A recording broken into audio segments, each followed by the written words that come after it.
สบายดีเด้อพี่น้องมื้อนี้สิพามางานโอ้งานอย่างหารายได้ของสมาคมโอ้เสียงรถพี่น้อง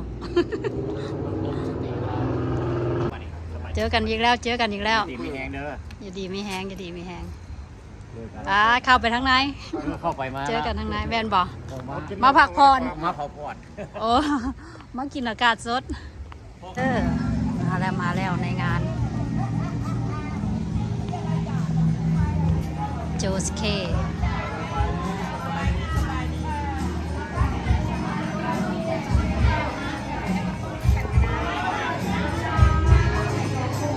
สบายดีพอแล้วมาเลี้ยนแถว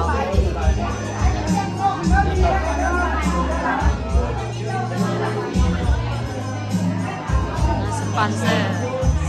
อร์บายสปอนเซอร์หลายนะสบายดีโฆษณาหลาย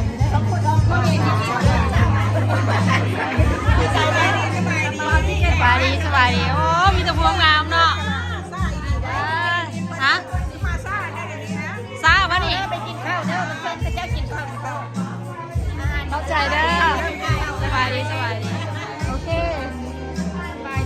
สบายดีคนงามเว้อมีแต่พวงงาม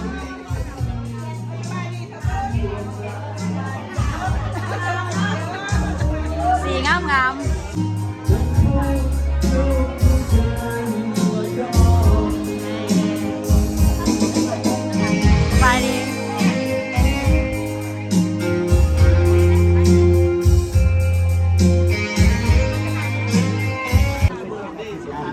สวัสดีพี่น้องสุขคนเนาะเป็นยังไงพี่น้องเอาหางก็มามีมาดุกับเมนองเป็นสบายดีเด้อพี่น้องเด้อสุขคนเนาะนี่งานนี้เป็นวันงานพิเศษที่สุดนะขอบคุณขอบใจวันนี้เป็นวันมีแขกพิเศษหลายสีฟ้ามาขอบคุณในงานของคำคืนนี้เนาะนางยังดีปะมาโดนแล้วปะสบายดีเป็นพิจารณาของร้านอาหารทั้งหลังเรื่องดำเนินของว่าเขาเป็นนักกินข้าวกินน้ำสุดเนาะ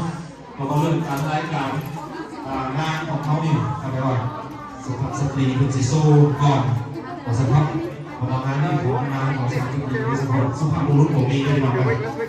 มีสุภาพบุรุษหลายคนที่ว่าแถวนี้ทั้งหลังที่นี่อยู่เลยเมื่อมีมาแต่ทักไก่กันนี่เนาะซอสเปริซ่าบดโอ้นี่พี่น้องมาหลายคนได้ผมดีใจเลยเนาะมาตุ้นจองโมเดลสักนิดโอ้เป็นดีใจเลยเมื่อกี้ผมไปแก้ตั้งเนื้อแตกโมเดลขนาดหนาวเอาเป็นการซื้อแล้วก็ฟังเพลงจากผู้ไฟไปอีกยักษ์2-3เพลงคือว่าเอาไงเนี่ยเอาเพลงซ่าๆเพลงย้อนแบบเอาไปเรื่อยๆแห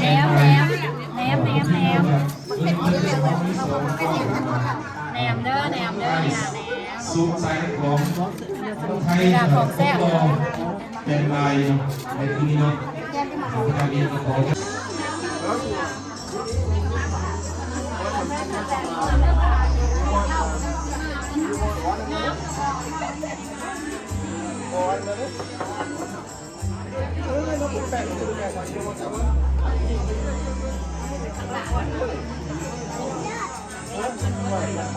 เอาไปเกือบ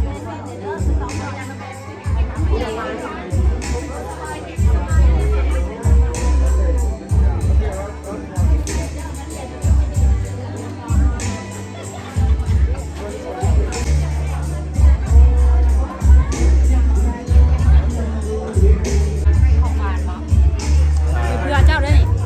โอเคแล้ว มาแล้วคนมาอีกนะครับได้หลายคนเข้ามา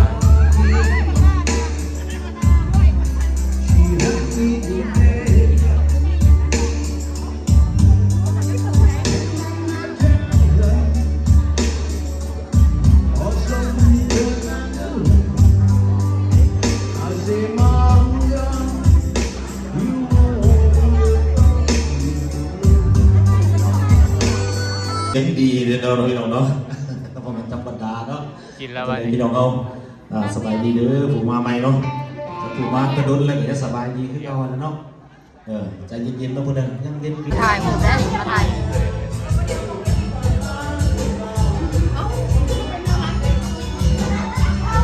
เป็นไงอ่ะดีแท้เลย กินรางวัลจกสะอันนี้รางวัลที่5นี่รางวัลที่3รางวัลที่3งามจกสลากนี่10 ดอลคันอันนี้รางวัลที่1รางวัลที่4นี่เป็นที่4รางวัลที่2อันนี้รางวัลที่2รางวัลที่2แล้วเด้อ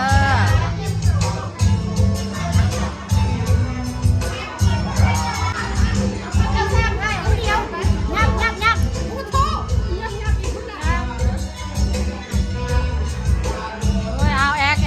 โอ้ยจะสวยงามเอาลงไปแบบนี้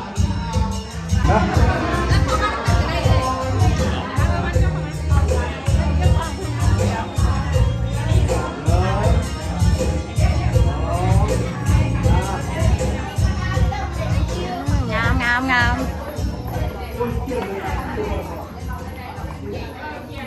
หน่อยใหญ่ไปเนาะ เนาะมันหมดเลยเดี๋ยวโฆษกแนะนำเลยถึงเวลาเจ้าก็ต้องมาเป็นโฆษกเป็นพิธีกรเนาะสอนกันเลย แล้วแม่ไปทายครับอันน่ะเป็นคู่น่ะ เตรียมไว้ด้วยเป็นโฆษกจำได้คำขึ้นนี่เนาะตอนนี้เขากำลังบินอยู่เนาะที่เราเขากำลังมาเพิ่นบอกคอยว่าทุกเต็มคนเลยเดินได้แต่ว่าพี่น้องเขากำลัง ผ้าเมาผ้าเบียร์ของเอ้แล้ว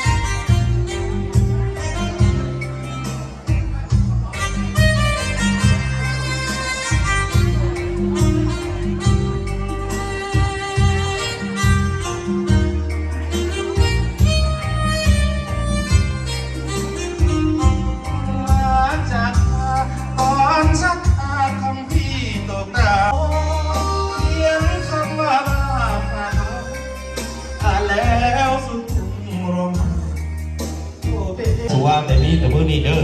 งานหนาเกี่ยวมาน้ำกันเด้อมาแบบทายคุกไว้สักก่อนเนาะต้นหน้าเวทีวงดนตรี4 วงประสอบส่วนในประเด็นเนาะวงดนตรีไอหนูไพวงสะเทือนวงดนตรีไอสูงสายน้ำคลองจากเมืองสลอดเนาะวงดนตรีปีเตอร์เบอร์ลินตันที่มาของผมส่วนลายสวรรค์เพชรเนาะจากไอพลอยในคำคืนมื้อนี้เนาะคือว่าเนาะพิธีกรนี่มี3 คนกันในคืนนี้เนาะแต่ถึงพิธี2 น้องอ้ายนั้นขึ้นมาก็เป็นชื่อว่าผู้ขาก็ต้องไปพักผ่อนเนาะแต่ตอนนี้กับผู้ขาขอว่าไปจักเล็กจักหน่อยก่อนเถอะเนาะ